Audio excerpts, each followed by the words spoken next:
the theme, the direction we're going here, I'm absolutely convinced is spot on. So there's a number of things here that I want to, address and talk with you about. One thing we could just, I guess, what your theory is or what you feel when it comes to this, because the Earth is estimated, to be around 4.6 or so billion years, and then some of the moon rocks brought back, by Apollo were dated around 5.3 billion years old. So what do you think has happened here? One theory I've heard is that the moon might have actually been sort of towed into place. Another theory is that it might have been built on the spot, like the Death Star or something like that. But where do you stand on that page? Well, my jury's out on that. My inclination is it's a hollowed-out planetoid. We've got to kind of, I think, leave that on the boiling pot, because we got to first understand where the level of capability is that we're actually dealing with.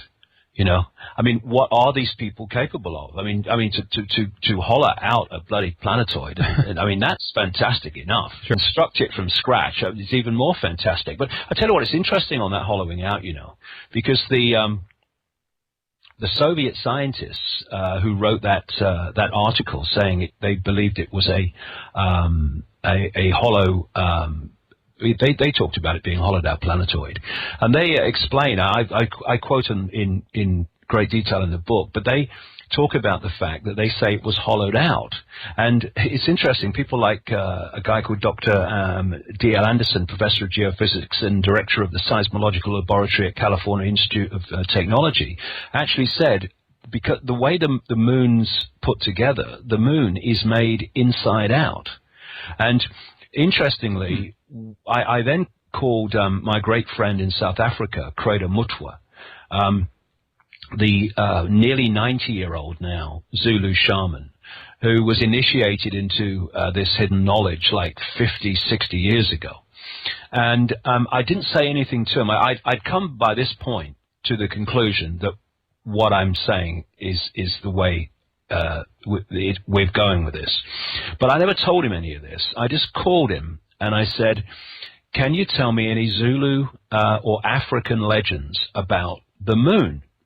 And he said, yes, we say the moon is an egg. Now, of course, your anthropologists turn up from mainstream science. They go, they're primitive people. They think the moon's an egg. Well, actually, that's a bit more than that. The reason they say it's an egg, interestingly, is they say it's been hollowed out. And then he told me one of the Zulu legends about the moon. And he said that the legends say that the moon was brought here hundreds of generations ago by two brothers, Wawani and Umpanku, who were leaders of the Chitahuri. Now, the Chitahuri is the Zulu name for the reptilians, the children of the serpent. And he said that the two brothers, Wawani and Umpanku, were known as the water brothers and had scaly skin like a fish. The legends say that Wawani and Umpanku stole the moon in the form of an egg from the great fire dragon and emptied out the yolk until it was hollow. They then rolled the moon across the sky to the earth and caused great cataclysmic events on the earth when it arrived. And so you look at that, and of course I'm sitting here, I'm thinking, whoa, when you're looking at I find it very compelling, Henrik, when you look at these ancient legends and these myths, and then you look at the science that we know anyway, and they start to sync. And there are so many anomalies with regarding the moon. It's too big, too far out to be a natural satellite of the Earth, so they tell us.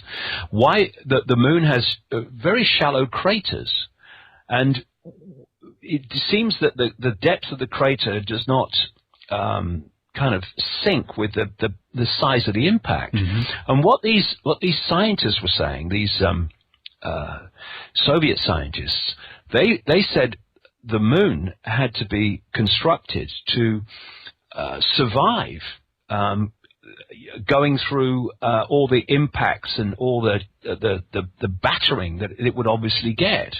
And he said that they reckon that there's an outer protection covering, of about 2.5 miles, something like that, 2.5, 3 miles, something like that, they said in 1970, which is to absorb the initial impact. And then from that 2 miles, 3 miles, whatever it is, outer protection, there is then, they said, a 20-mile, in their estimation, solid, impregnable barrier. And the indication was that when the moon's hit by something, it impacts upon the immediate outer protection, which is softer, so it kind of muffles the blow a bit, right? Yeah, and then, but it can't get beyond this 20-mile impregnable shield, and then inside that, there you have. And probably it was definitely on the surface and at other levels too. You have what's actually going on there, and the technology that's actually shooting out these various frequencies to block information and to give us information which we decode when it's a fake reality, a moon matrix, and it's something that we're going to have to look at, because the evidence is going to continue to come out that's going to make us look at this. I mean, when I was writing the book, Henrik, I turned on the television to see that NASA was bombing the moon. What's all that about? Oh, we want to see if it got water. How much did that cost to bomb the moon and see if it's got water? And then last August, I was with Craig Mushra, funny enough, in South Africa, and there was a news story, a mainstream news story, where NASA said the moon is shrinking.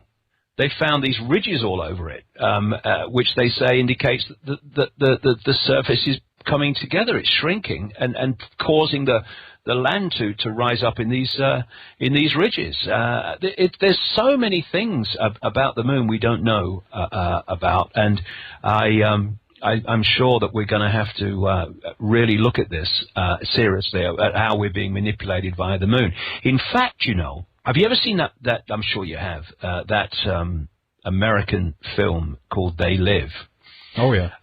Yeah. Well, you see, for people that haven't, it's a story that came in the 1980s, but it was set about now, funny enough, a bit in the future. And to cut a long story short, this guy came across some sunglasses that were specially designed so that when he put them on, he didn't see the world he saw without them. When he put them on and he looked at a news magazine, instead of seeing text and pictures, he just saw subliminal messages: stay asleep, obey authority. He looks around at the advertisements in the street that are saying, vacation in Jamaica or buy Coke or whatever, and he didn't see the adverts with the glasses on. He saw subliminal messages saying stay asleep, do as you're told, and all that stuff. And then when he goes through an area where there's people, he sees that some people, most people, are still human when he puts the glasses on, but some of them ain't, that look human when he hasn't got them on. Some of them are clearly not human. And the story goes on as he starts to understand what's happening, that the world has been taken over by these non-humans hiding behind human form, which is I've been writing about all these years. And they work out that actually the reason humans can't see them, and he can only see them with the glasses, is because, and it's all symbolic, I would suggest, there's a dish transmitting a frequency from the top of a television tower that is blocking the people's ability to see what these people really are. And what they do then is that they the story in the film, they stop the dish broadcasting, and suddenly people are sitting in bars, walking down the street, whatever, and suddenly the person next to them's not human anymore. They can see them because this frequency has been switched off. And that, Henrik, for me, really, really is a fantastically symbolic explanation of what is actually happening. And the thing is this: this is another key reason, mate, why they have to keep us in a low vibrational mental and emotional state of consciousness. It's because what they're broadcasting has a frequency, yes, but it has a frequency range. And if you open your mind and access levels of consciousness that are beyond that frequency, and this is what's happening with this awakening, its impact upon you is diluted and diluted until you go beyond it. And then not only is it not impacting on you like it was in terms of your sense of reality, you actually are aware, are conscious enough to see that it's happening and what's going on. Yeah. And we're going to have some amazing kind of revelations coming along in the next few years that are going to just reveal how deep this rabbit hole goes. Now, it's right, and I do it, it's right that we expose the 5 sense level of this conspiracy. Absolutely, I'm doing it all the time, as much as I can, the banking scams and the political scams and the engineered wars, etc. But if we hold it there, we leave it there, then we're only getting a fraction of what there is to know, because that's just, if you like, that's like the movie screen being played out, where we can see it, but it's being projected from somewhere else. And the moon, yes, Saturn, I'm absolutely convinced that is the very well be that the moon is a satellite, a transmitter, if you like, magnetic system for Saturn. I wouldn't rule that out. I'm not saying it is. I wouldn't rule it out. And it's interesting, isn't it, mate? Who's got all these moons? Yeah, Saturn. exactly. Saturn. Yeah. More than 60 in it. I was reading today, and I mean, so, you know, these are little bits of information, but they're eventually going to be added to so that we can actually link these dots in an even more profound way. And where does it go from there? You know, when you're dealing with all possibility, where does it end? But we've come a long way in the areas that we're talking here about, Henrik. We've come a long way from it's a few people sitting around a table wanting to take over the world because they're just greedy. Those people do exist on the level that they operate at, but that's not where it's coming from. Obviously, before we wrap things up here for the first hour, David, let's just briefly talk about your appearances up here in the Nordic countries. You're coming up to Copenhagen. You're coming up to Stockholm, May 8th. Our friend Peter Pettersson from anarchos.se is putting this one together as well. I was at the conference last year in Gothenburg, also put together by him. Really good one. And for people who want to have tickets, obviously, and more information about your lecture in Stockholm on May 8th, again, just go to anarchos.se. I will have this linked up on the website as well. But then you're coming to Copenhagen. Is that before or after Stockholm, David? Yeah, if people go to my website as well, they'll get all the places I am, because I'm in a lot of places this year.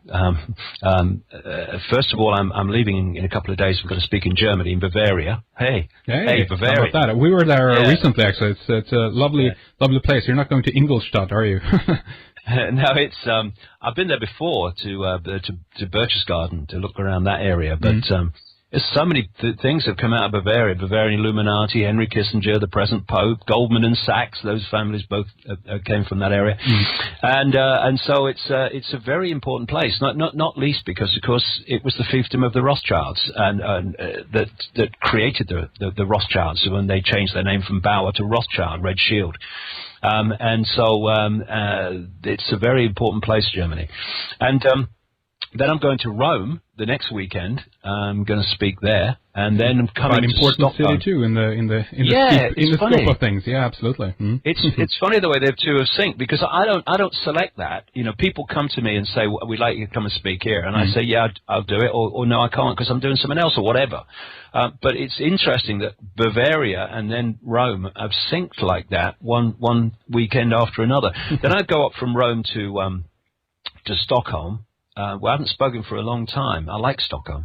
And then I'm going down to Copenhagen for the next weekend. And then I'm going to come back and write a book through the summer before heading to Australia and America and then Jesus, Europe David. again. Jesus, you are going at it, and but Well, I mean, hey, look at the following, look at the amount of people, and look at even how the mainstream media is attaching your name to certain things now as well. You're getting